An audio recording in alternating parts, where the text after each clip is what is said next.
Well, hello once again, everybody. Welcome back to ATW, which is All Things Wisdom, and I, of course, am Wisdom. On this channel, we learn from anything as well as from everyone, especially using the method of keen observation. We learn music or even life by keenly observing others who are doing it better than we are. Now, of course, in today's video, we are once again reacting and learning from Larnell Lewis, and in today's video he is featuring Rich Brown. Now, the title of the track is Ukudlala, which makes me suspect that Rich Brown is potentially African. I'm not sure, maybe even Zulu, because the word Ukudlala is a Zulu word meaning to play. If you didn't know, I am actually from Swaziland, which is a neighboring country to South Africa, where Zulus are.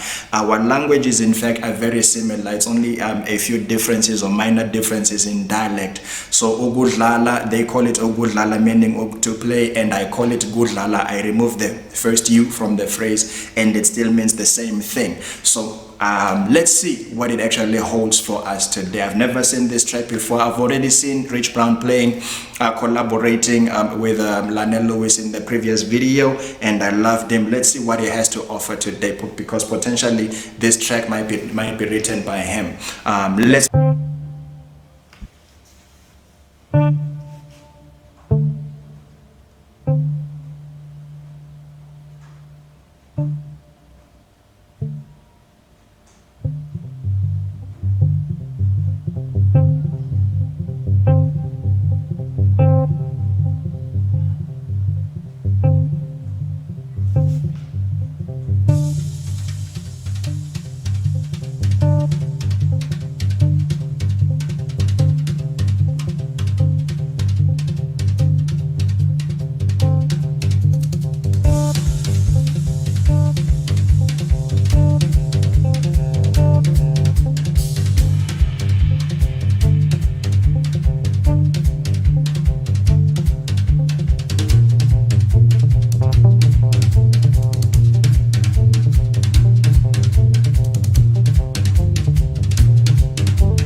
Again, another rich African sound.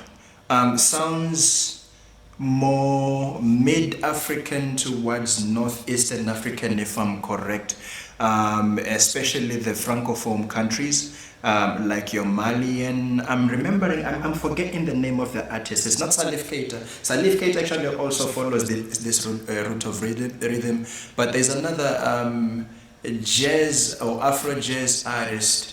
I think from Mali. He's got dreadlocks, and I forget actually some of the tracks. There's one track actually that I discovered him by, and it goes din din wo, din din wo. He reminds me actually of that particular guy, even his slaying. I mean, like I said, it sounds like a rich African sound, because even the way he's playing the bass guitar, the way it rings in my ears, actually, it sounds like an African drum, not a drum set, but like an African drum made out of cow skin, and metalloy steel drum. Yeah. I'm confusing myself, but yeah, it's incredible. There's a distinct actually African influence to this play. I mean, to this particular song, even to the way that they are playing.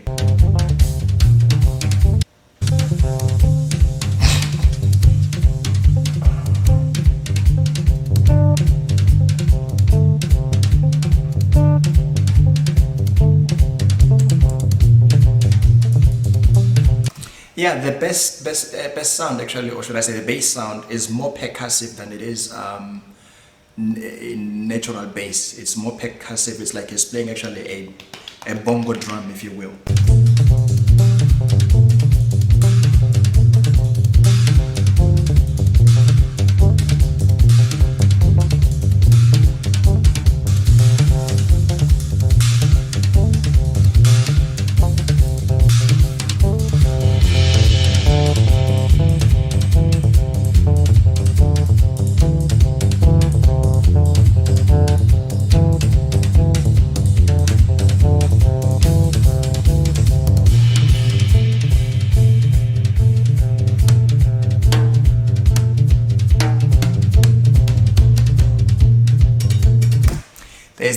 touch actually I talked about in the previous video about Larnell Lewis, the fact that he places his stick where he wants to lend it to produce the optimal sound that he's looking for at that particular time.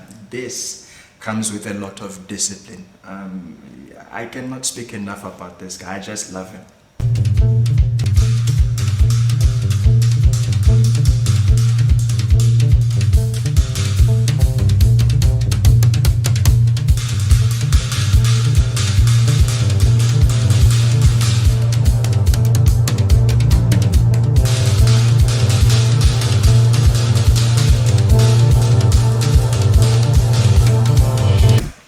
Is the originality, or should I say creativity, I spoke about again. If you did not see the previous video, please go back and watch it. Stacking. This stack actually is custom. He came up with it because, and the reason I say he came up with this particular stack is because I saw him actually put it together in his Zillion live video, and Tony Royster Jr. actually was oogling all over it. Loved it.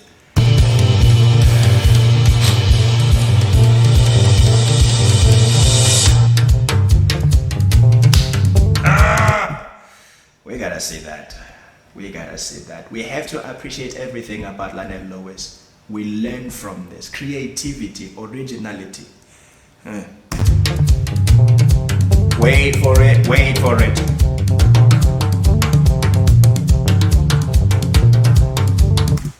Okay, that sounds like an African sound that we play, that we use when we're playing Kwasa Kwasa songs.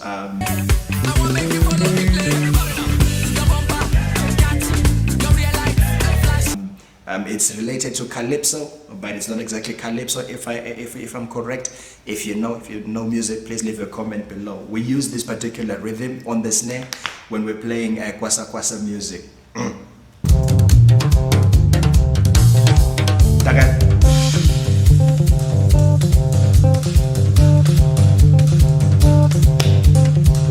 He's using his hands now on the snare.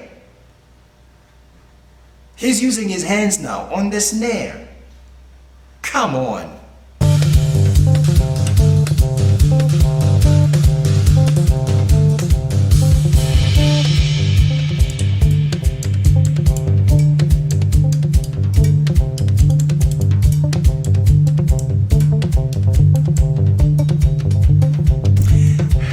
He's not drumming today. It's more like he's playing a percussion. My God. It's more like he's playing percussions rather than drumming.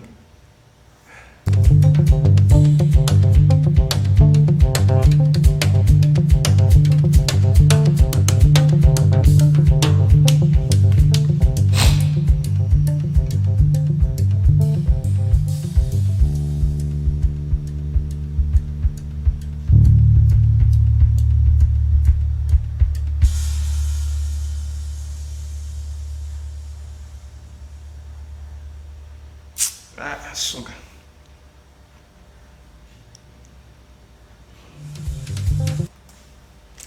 I find Larnell Lewis extremely annoying, in a good way, and that is actually incredible. It's like every time actually I see him, he unveils something new about him that I didn't know before. Like, where does he come up with this stuff? I've never seen a drummer actually playing snare drum with his hand and producing a percussive sound. Like he's actually playing bongos instead of a snare drum, and it's still playing a significant role. It's still following what I love about him. The second thing I said I loved actually about him in the previous video, which is concision. In other words, being concise. I'm not sure concision is a word. Forgive me if it is not an English word. What I mean by that actually is that he is concise. He plays that which is needed at the particular time that it's needed and nothing more. This video is a whole music lesson. It's a whole drum lesson. It's a whole lesson on African rhythms. It's a whole lesson on Afro jazz rhythms and stuff like that. And they put it together and called it Ukudlala. I guess they were playing because they were enjoying themselves. If there's any other video that you would recommend for me to watch,